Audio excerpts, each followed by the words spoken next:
भजन के मार्ग पर देर ही अंधेर है। भजन करना है, आज करना है, अभी करना है, मन लगे तो भी करना है और मन लगे न लगे तो भी करना है। भजन करना है, केवल भजन के लिए भजन करना है।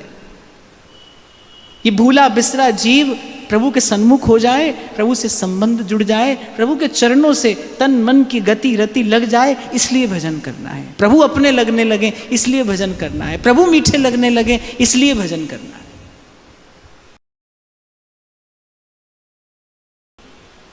एक बात गांठ बांध लीजिए, आज भजन नहीं किया कल कभी आएगा नहीं, कल कभी नहीं आएगा। भजन आज नहीं किया तो फिर कभी नहीं होगा, कभी नहीं होगा। और मैं तो आपको एक बात बड़ी विनम्रता पूर्वक कहूंगा कि अरे कभी बैठकर प्रभु के स्वभाव का विचार करिए, कभी बैठकर प्रभु के स्वभाव का विचार करिए। देखिए उनका स्वभाव कैसा है,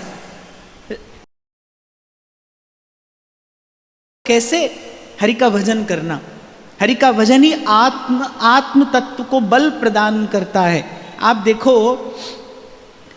दुर्गुण से दूर होने का और दूर रहने का प्रयास साधक करता है, पर रह नहीं पाता। क्यों? क्योंकि आत्मबल नहीं है, आत्मबल नहीं है। आत्मबल बढ़े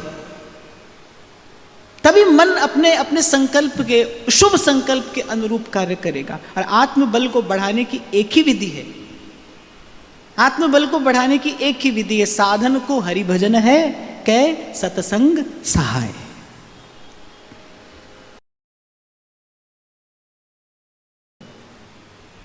देखो, एक धर्म है, साधारण धर्म है, एक परम धर्म है। घर में, संसार में, व्यवहार में हम जितने कर्तव्य कर्मों का पालन करते हैं, निर्वाह करते हैं, वो साधारण धर्म है। पर परम धर्म क्या है जीव का? परम धर्म है आत्म कल्याण के लिए प्रयास करना। और आत्म कल्याण के लिए एक ही प्रयास है, हरि का भजन, साधु की सेवा। होना पड़ता है कि अद्भुत मानुष देह धर कियो न कछुए काज। में तो कई बार कहता हूं, जिसको आप उपलब्धि कहते हो, एक बार बुद्धिमानी से विचार करो कि क्या वो उपलब्धि कहलाने योग्य है। अरे दृष्टि उठाकर देखो, जो आपके पास है, आपसे पहले कितनों के पास रहा, आपके पास कितनों के पास रहेगा। एक बड़ी अच्छी बात एक संत के मुख से सुनी थी। उसने कहा कि श्रीमद् भागवत में भगवान के ऐश्वर्य का भी वर्णन है और भगवान के माधुर्य का भी वर्णन है। आप कहते हैं कि भगवान के माधुर्य का भजन करना चाहिए। अगर भगवान के माधुर्य का भजन करना चाहिए, भगवान के स्वभाव का भजन करना चाहिए, फिर भगवान के ऐश्वर्य को कहा ही क्यों गया है? मैंने कहा, भगवान के ऐश्वर्य को इसलिए कहा गया है ताकि जीव को अपनी क्षुद्रता का बोध हो सके। जब बताया जाता है ना कि कैसे भगवान अनंत कोटि ब्रह्मांड नायक हैं, ये वस्तुतः इसलिए बताया गया है कि आप और मैं इस बात का पता पा सकें कि आपकी मेरी सत्ता है क्या, क्या है आपके मेरे पास आज जो है, उसकी सत्ता क्या है, कितनी देर के लिए है।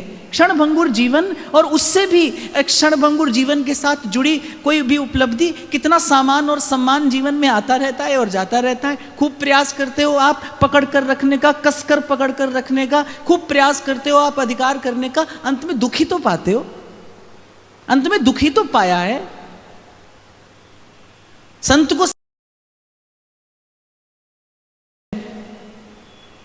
और फिर कहूं आपसे कि मैंने मान लिया कि आपके संसार में थोड़ा सुख है, पर आप ये मान लो कि भजन में बड़ा सुख है।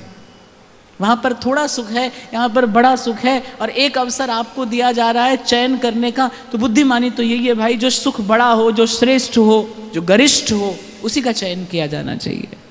प्रयास भजन के लिए हो। कहने का तात्पर्य यह है कि संसार का सुख पाने के लिए प्रयास मत करिए, वो आएगा, बिन मांगे आगे आएगा। पीछे पड़ा ही तो है भाई संसार, कभी आप संसार के पीछे, कभी संसार आपके पीछे, तो बिना ही प्रयास के आता है संसार। तो एक बार देखो, मन को भजन में लगाने के लिए प्रयास करना पड़ता है, संसार में लगाने के लिए कोई प्रयास करना पड़ता है?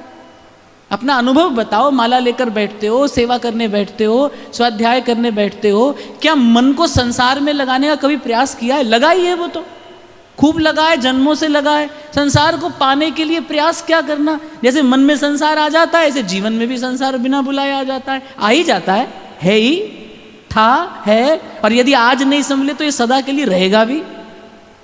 जीवन में भी भीतर बाहर संसार था, संसार है, और यदि आज नहीं संभले तो फिर संसार रहेगा। क्योंकि यदि ये अवसर पाकर चूक गए तो फिर संत कहते हैं कि अरे बड़े बड़े सब रूखड़े ईंधन हो गए सब। राम भजो तो अब भजो, बहुर भजोगे कब। फिर कब भजोगे, फिर कब करोगे भजन।